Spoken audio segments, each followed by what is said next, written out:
Every brand has a strong Pareto where, maybe not 80%, but let's say 70% of sales come from 20% of the customers. The trick is to figuring out, which customers are driving that and where you can still get growth from as well. Because just because you're valuable doesn't mean to say there's a tremendous amount of growth left in that. But yeah, humans are predictable because we're creatures of habit. We all, regardless of whether we say we are or not, that we all have our preferences. And that's what's played out in the data. And I think that's what's so important to CX is the data is the consumer, right? And the data doesn't really lie. So like if you're not looking at that data and you don't take first party data seriously, you've got a void where the consumer should be and you're relying on instincts, your own personal opinions. You're not looking at what the data's saying. And therefore, like anyone who doesn't think first party data strategy is important to them is crazy, right? Because you're giving up free information. Now, you may not sell directly to consumers, but that's where you're getting all your intel or your insights that drives new marketing activities. Think about new deployments for your apps or your websites. This is where like that kind of insight should come from. Now, the caveat to that obviously is that the curse of data is, all data is historical, and Right. if you drive by looking through the rear view mirror, sooner or later you end up in a ditch.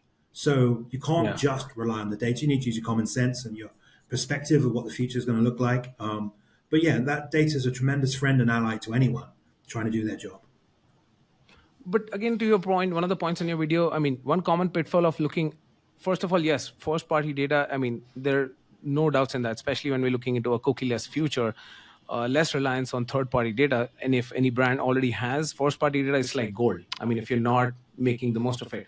But then the common pitfall is also to start using it and segmenting users. And then, like you also spoke about, segmenting users may not be the right thing because it could be the same user who could go do, binge drinking, and the same user probably Monday to Friday would be eating healthy food as well.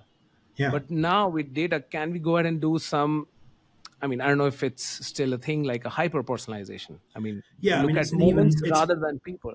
Yeah, I would say for at least 20 years, personalization has been held out as the holy grail and the big trend that's going to change everything. And yet, it hasn't happened every year for the last 20 years. Some of that is because of the cost of variance. It just costs more to generate more content for different people. So you've got to some companies don't have the means of content factory to generate all of that kind of content. In other cases, like we don't know enough. We don't truly know enough about users' lives, what's important to their lives. We only know the relationship with us. So sometimes it's a big leap to kind of, figure someone out based on, just our relationship and not that, what's happening in their life.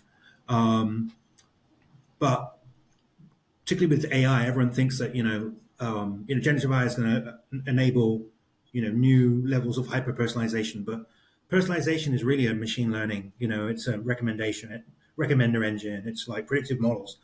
Gen AI only gives you a natural language front end into some of these things, and if you type into ChatGPT, like give me some segments, it's making it up. It's not statistically building rigorous segments, right, from base data.